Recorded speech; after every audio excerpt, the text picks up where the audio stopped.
Welcome. I'm very excited to put something out. Very sorry about last week. I got a little bit caught up and busy, so I didn't put something out there.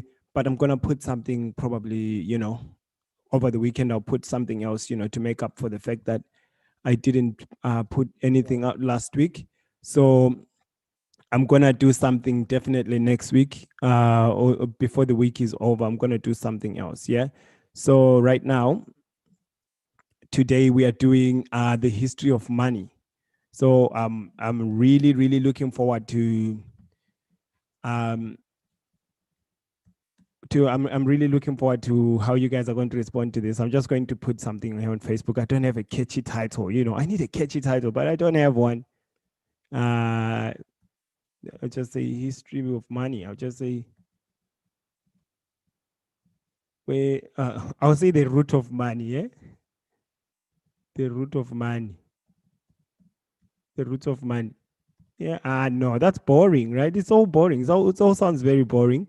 Let's say the history of money, or where does money come from? Yeah. Okay. Here we go. Um.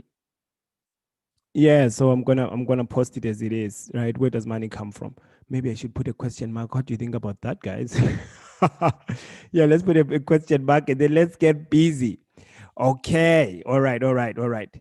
Let's get to it. Let's get to it, guys. Let's talk about money and where it comes from, right? So first things first, let's share the screen as usual. We've got the PowerPoint ready here. Okay, we'll try to run very fast through this, but this is very important. Okay, so we're talking about where did money come from, and I'll tell you. You know what? I think I speak really really fast. So yeah, so I'll tell you why this is important to me when we talk about where does money come from. Let's just So why am I concerned about this? Okay, so the thing is, I from my opinion is that discussing things like politics, there are too many connected pieces, right? There are too many pieces that are connected to this and that, so that it's very hard for people to untangle things. There are too many things that are connected, so it's very hard to understand why someone thinks the way they think. So I'm just outlining why I think the way I think, and I think I think obviously I think it's the right way, but always ready to change direction if better information comes. Okay, so anyway, uh, when we talk about why, so this part is for me, the reason is I'm laying down this foundation. So when I start talking about other things, for example, like saying, okay, this thing is not going to work for our country, it's bad, etc. I feel like an understanding of where money comes from kind of blocks people from understanding that part. This is, I mean, I will try not to be long. I will try not to be long, but I think this is very, very important. And one of the biggest weaknesses that we have as human beings is that if if we have an opinion about something, we really don't have time to hear out why someone has a different opinion to us. Okay, but I think it's important to just give ourselves that ability to learn, to be patient, to listen, to hear what someone is saying, so we can understand where they're coming from, and we can make a choice after evaluating what they are saying. So hopefully you guys will be patient and hear this, but I think this is foundational. And like I said, it's gonna affect other things, like when you talk about what is socialism, what is communism, or why is Zimbabwean government policy terrible, etc. Or who knows? Maybe we'll jump into Australia, but the point is, without an understanding of money, it kind of muddles things up. I'll give you a good reason why. Because if you look at life, okay, pretty much anything you look at and touch right now is related to money. Anything made by people, right, is usually related to money, except maybe human beings, maybe babies being born. But still, that there's a relationship with money there, because you got to go to hospital, you got to buy this for the baby, do that for the baby. There's everything is affected by money. This microphone, these headphones,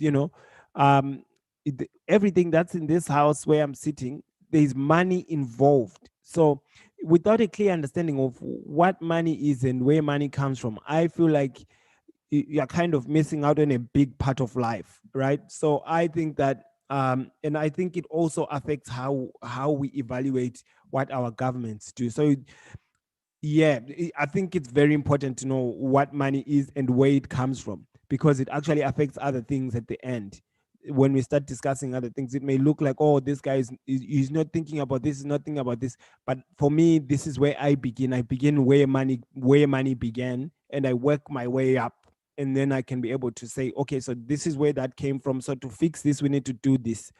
Okay, so I guess you get my point. Okay, and also the information I think is kind of useful on a personal level as well, right? So on this issue of money, there are some foundational issues, and this is how I'm going to. There are some fundamental issues. This is how I'm going to outline the way the pillars line up, as you can see here. I got this from this website here, of course. That's where I got this picture from. But you can see that these pillars are in a line, right?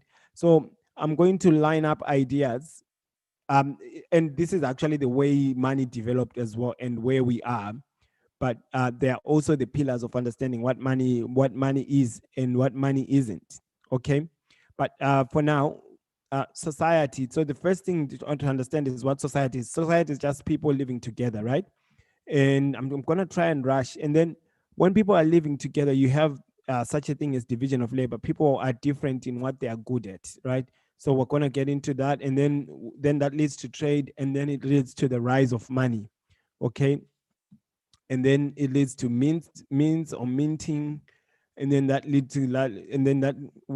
It's very sad that I wrote governments there, but really I should have just written monarchies or something like that.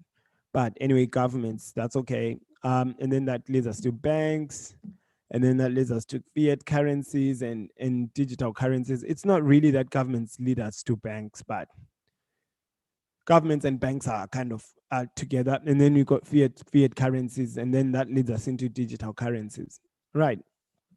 So that's basically the history of money. All right. So now I'm gonna try and make my case. All right.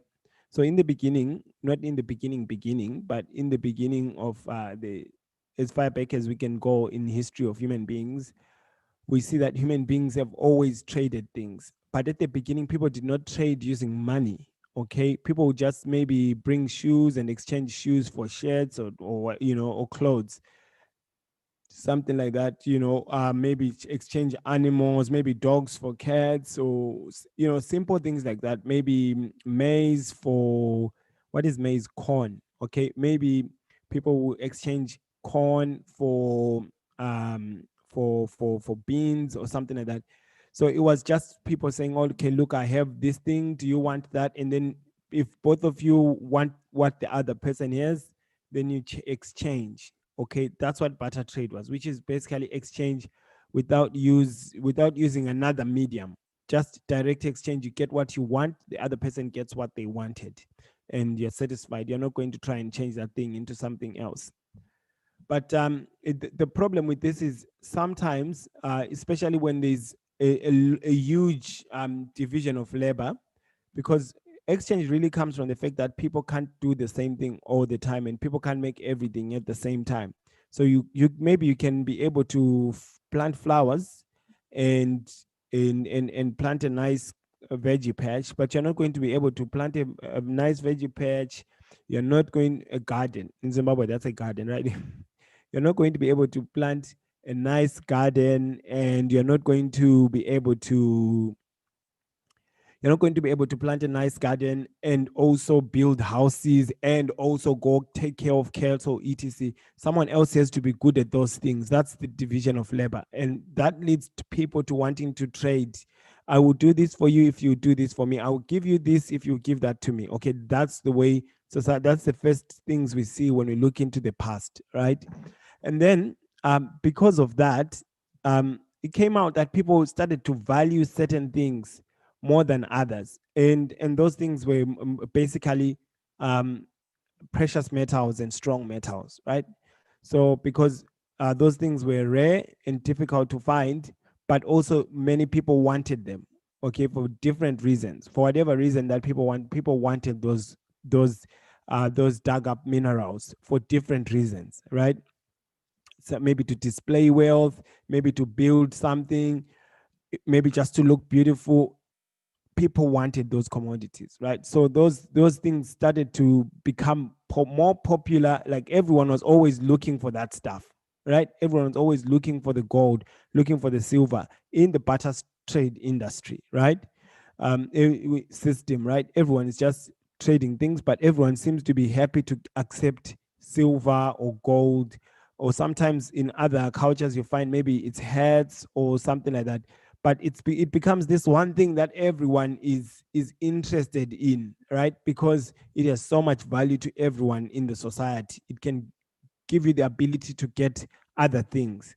And when that thing becomes popular and rises to the top, then that's what becomes money. It's actually a good or service. It's actually a good, sorry. It's actually a good, or what can I say, commodity that actually people want for various reasons. But it seems like it's something that everyone wants, and then it rises to the top. And once it starts to dominate the market and becomes the thing that people exchange most of the time, then it becomes money. That's where money comes from, right? So people started to make these precious metals in bulk, right? And wow, this might sound very boring, but it's very, very important. So hang on, hang on. Do you want me to stand up and dance? It's boring. I know it's boring, but it's very important, right? So people started to make these precious metals into standard sizes, right? And when they were making them into standard sizes, that's where we got um,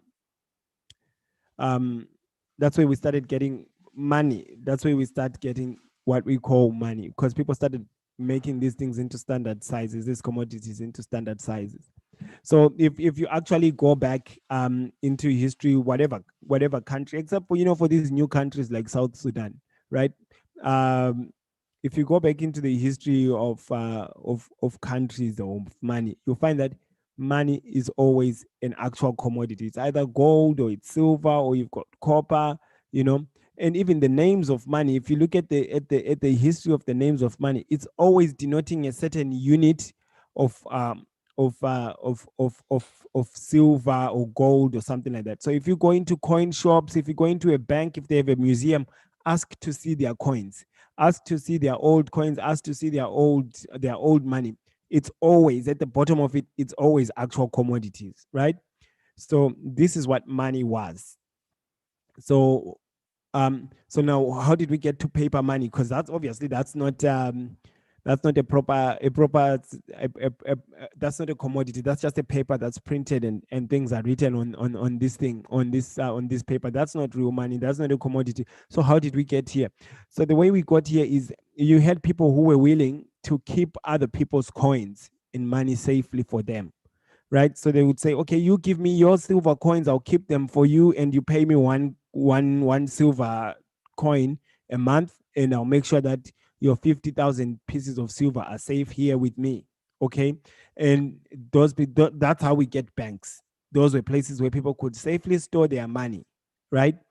And when you give that person money, they would write you a certificate to show that you own a certain amount of money with them. And that certificate was the paper note. Okay. So that note was a certificate that you could go back and collect your silver coins or your gold coins when you go to the bank, right? So you could swap that and get your money back. So the paper wasn't the actual money. The actual money was kept at the bank or in the stores. This is where banks come from. Okay. And just to go back a bit, so if you see as a way of proving the authenticity of their money and all this, when people were minting coins, they might maybe put some kind of sign at the back to show that, yeah, this is real stuff, this is really good, dependable money. Maybe it might be the head of someone, some kind of motto or slogan, but there was always little markers on the money to show that it's real. And when we get to how money started getting debased, we might come back to this, and I'll show you something about coins, which is very interesting too. um we've talked about that. So now this led to fraud. Okay, so obviously if someone is keeping your money, you're going to be tempted to steal your money, right? If someone is keeping your money, they'll be tempted to steal your money. So how do they do this? So there's two there's two ways. Okay, so with making money, usually what ended up happening, because kings wanted people to go to war for them, they would stop many people from making their own money. They would try and select one or two people to make money in their area, and they'll be in bed with that person, politically speaking, and that person would create money for the king, or the king himself will be in charge of making the money, which is why they had their heads on that money, because it was their money. They were the ones responsible for creating that money. That's why their heads were on it, right? And so they would create that money, and they needed it to pay soldiers so that they can go defend their territory, or win new territory, etc. So they needed those coins to do that as well. So kings, say for example, if a king wanted to pay soldiers and he realized he didn't have enough money, maybe he had all this silver, all this, maybe he had 50,000 silver coins, and 50,000 silver coins are not enough to pay 100,000 soldiers, because maybe he promised a silver coin to every soldier. So what the king would then do is he would make an order to have those 50,000 coins melted, right? Silver coins melted. And let's go with gold coins. Okay, let's maybe gold coins melted, and then you get some brass and mix the brass with the gold, right? And mix it together. And then once that stuff is all mixed together, he makes 100,000 coins, because the money is not as pure as it was before. But the ordinary person doesn't know. So the king has just basically created money out of thin air by mixing the gold with the silver, right? Or by mixing metals, and then producing something that is inferior, right? And then selling that to the public, or giving that to the public as actual money. And in this way, the king manages to expand his territory until someone jumps onto the fact that this is not, something is wrong with this money. Also, the other thing that they would do, they shave. Let's go back to that coin. I'll show you. So you see over here, let's get this highlighter here. Um, so over here in the edges of this coin here, over here, right there.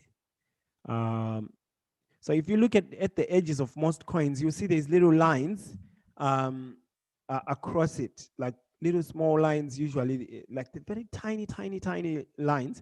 And those lines were there to show someone that this money hasn't been tampered with. Because what kings would do, they would shave the edges of the money as well. Sometimes if they don't want to get rid of the coin and melt it all down, they would shave the edges of the money, just shave a bit of gold from every single gold coin, shave a bit, very tiny amounts, and then use those tiny amounts to make more coins. Okay, so then you're giving people an inferior quality coin, but people don't really realize that it's an inferior quality coin. So to cover that gap as well, to try and do some quality control, they would put those lines there to show that the money is still awesome, it's still reliable. It isn't. So there's a different way of those are different ways of stealing money by kings. And then banks, right? The people who stole money.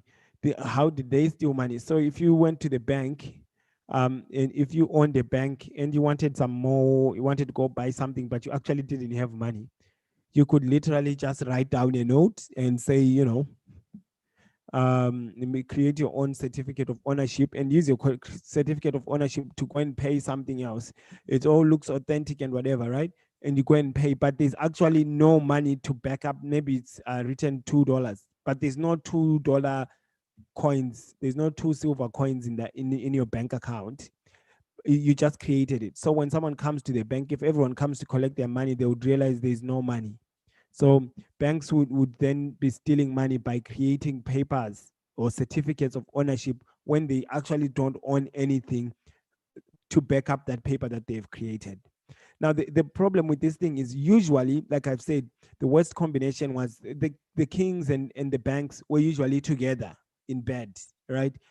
Agreeing to come up with a way to steal money from people, right?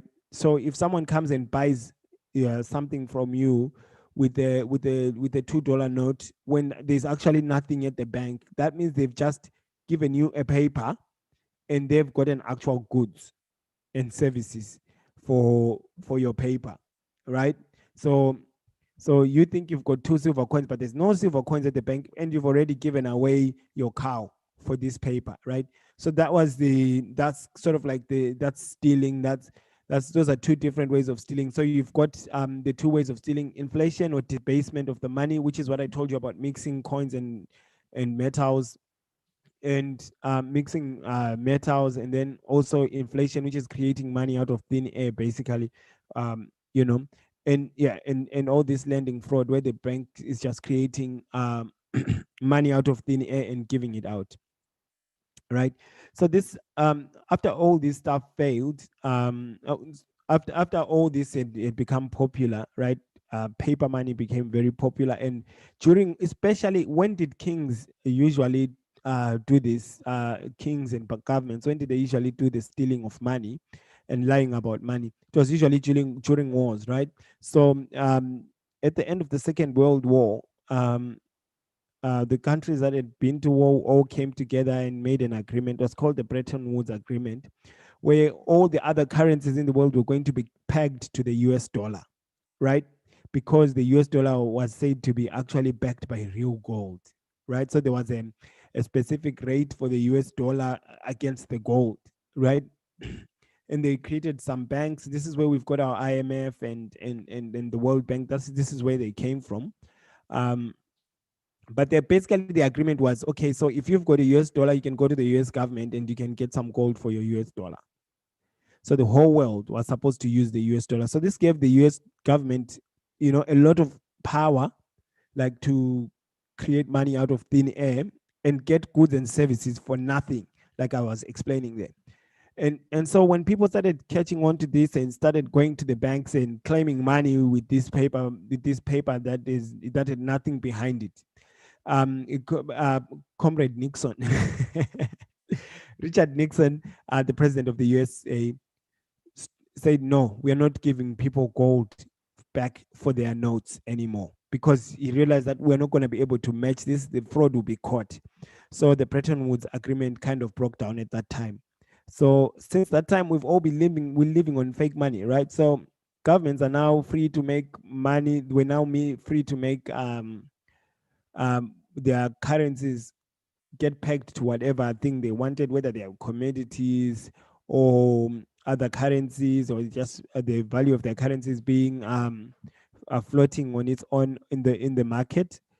It's all right now just feja. It's all, no real money, nothing. Okay. And so, because now it's all just paper money, there's nothing behind that paper money. Maybe people will say, oh, we calculate it using GDP, whatever. The point at the end of the day is it's not real money. And then so now we're just living on fake money.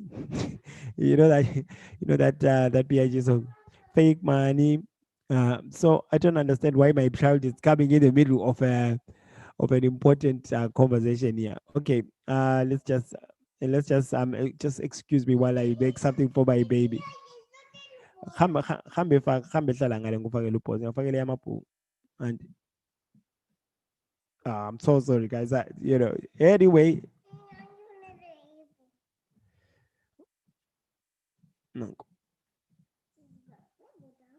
Okay. Yeah. Sorry, guys. I had a deal. This person was not supposed to appear. I had a deal, but no, somebody's got no chill. She came up. Okay. Anyway, yeah. So now, basically, what it means, the takeaway from all this, right? What I think is the takeaway from this history. This is what I understand. Basically, there could be other things that I've skipped out, but I'm trying to rush. Okay. So the thing is, real money was actually pegged to real products that people can hold. So when you said you had money, you actually had money in your pocket and you knew what you're talking about, right? Now, when you say you've got money, you mean you've got some zeros and ones in some bank somewhere. What can you do with that? Now, money is not connected to anything tangible, right? Money was safe from theft by government policy. So you could literally keep your money safe. You could know, if you kept your money at home, that I have $50 or 50 grams of silver in my house. And it was really 50 grams of silver in your house, right? No matter what the government did.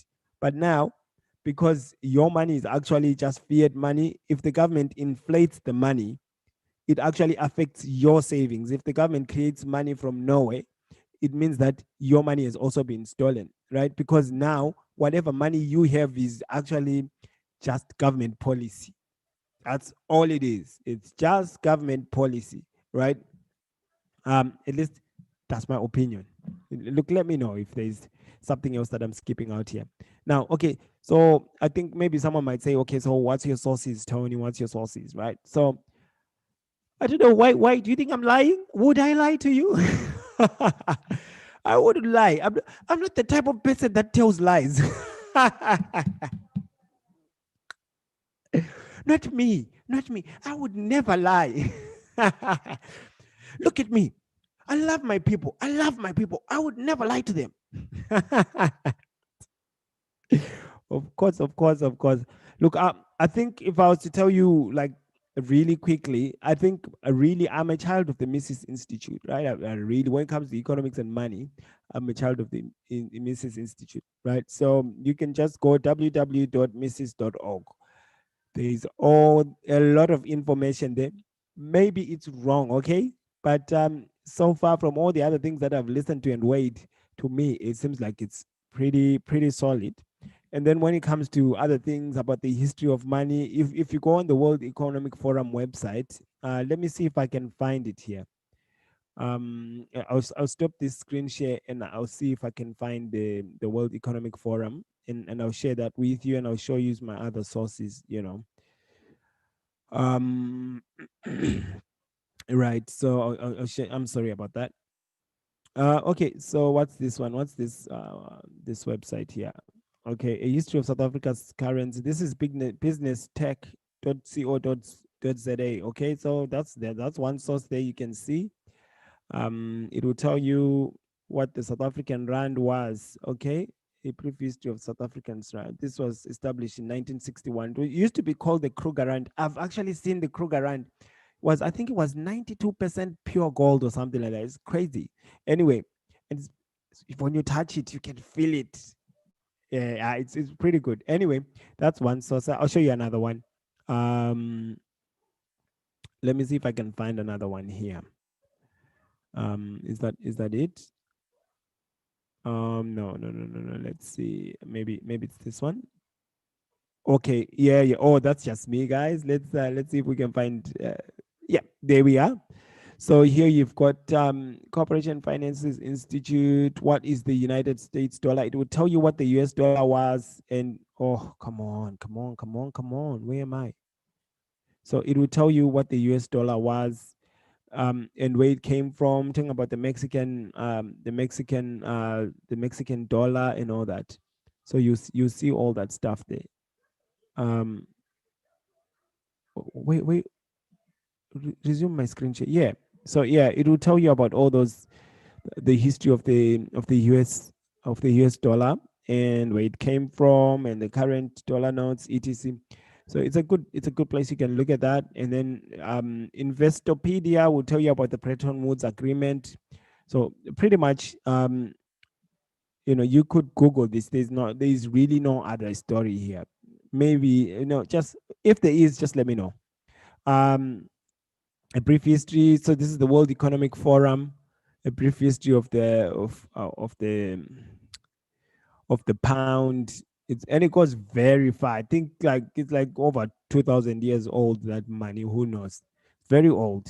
Well, it's not 2,000 years. I'm sorry, it's not 2,000 years, but it's old, right? Okay, so that's some of my sources. But really, what's important is, um, it's good to question my sources, but what's better is actually to try and prove it wrong. That's what I would say. That's the best way to know if something is true. Try and prove it wrong and find as many flaws in it and see. Okay, so for me, that's what I do. I listen to lots of people, and I try and use my common sense. But if you go to coin shops, any coin shop that has got old coins, you'll see what money was. Okay, it's clear as day. And then it turned into this feja, which is just lying, hocus pocus. Okay, that's what we have right now for money. So Okay, so next thing, so yeah, so that's that, guys. And then now let's just, I have one more thing that I wanted to talk about really quickly about how to read books. That should say how to read books, how to books. No, it's how to read books. So the first thing is you definitely need to set aside time. If you don't want to set aside time, then you can't increase in knowledge if you're not willing to sacrifice time. Okay, so the first thing is you've got to be willing to sacrifice time, and the second thing is have a long-term strategy, have a different lists. So if you're tackling a problem, let's say maybe like you want to find out where money came from, right? Find all your sources, um, write them down, look for alternative sources. So set about time to say, okay, I'm going to follow up on this one every single time, every week. You follow that strategy and you build your knowledge base, and then you try and look at it from a different perspective and build that knowledge base, slowly, no rush, but definitely that will work, right? That will work. Setting aside time is the most important thing. That's how you get to reading books. If you don't want to set aside time, then nothing's going to work. And then you have a long-term strategy. We've talked about that. So you have a prior list of things that you need to study, and then work on it slowly. Even if it takes you 4 or 5 years, it doesn't matter. The point is, by the time you're done, you really know what you're talking about. And then excuse me, I'm gonna yep, sorry, I had to clear my throat there. um anyway, so anyway, then now we talk about, so if you don't have time, like, to take a book, crack it open and start reading page after page like that, and you feel like that's gonna slow your time, Audible is a very good source of getting books. So if you subscribe to Audible in Australia, it's about $14 a month. um, and then you get one free book every month. So I don't buy another book. I just wait for the free book and I type in if I can get that book, and then I download it and I listen to it. So you just listen to an audio version of the book. You can do the same thing. Like most important books that have to do with history that were written a long time ago, you can find them on YouTube, and they're very easy to read that way. So I'll show you an example of how to actually read through, and you can do this on Audible as well, right? So we're going to do one book right now, and I'll show you. The problem though here is it's not as loud as I want it to be. Okay, that's the only problem. It's not as loud as I want it to be, but it's actually very good. So let's say you wanted to let's say you wanted to read this book, 1984 by George Orwell, right? Hopefully that's what you can see, right? I hope that's what you can see. Let's have a look on the thingy over here. um yep, okay, so that's what you can see. Yeah, so that's good. So now I'm gonna play this for you, and hopefully it will be loud enough. But what you want to do, like, if you look at this book, it's actually 10 hours, right? It's 11 hours, actually 10 hours 57 minutes, right? And you're asking yourself, how am I going to get 10 hours to read this book? So what you do is you go over. Most books are read very slowly, right? They are very slow. The speakers are very slow. So what you do is you click on settings here, right? You click on settings, and then it'll bring up all these things, and you want to go where it says playback speed, and then you click there, right? And then you can see you can slow down the reading, or you can scroll down and you can really quicken the reading. So if you're not yet used to it, you can just go 1.5, right? And then this is what it will sound like. Oh, I hope it wasn't playing while I was talking. I'm so sorry.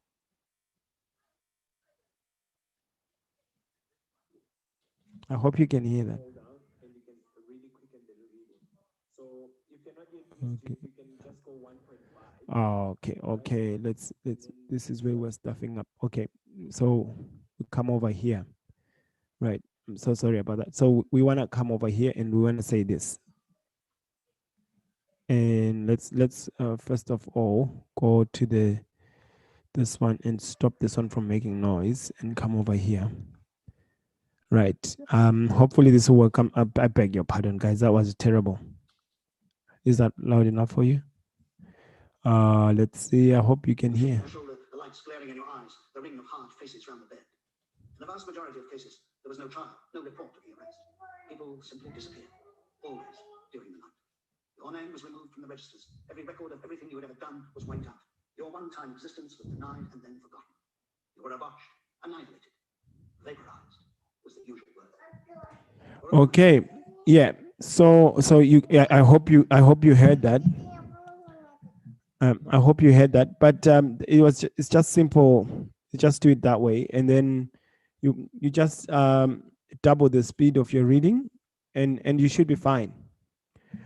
Give me 2 seconds again. This is horrible.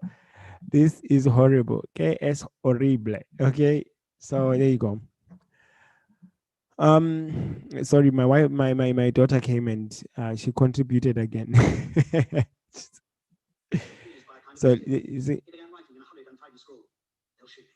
I don't care. They'll shoot me in the back of the neck. I don't care. Down with Big Brother. They always shoot you in the back of the neck. I don't care. Down with Big Brother.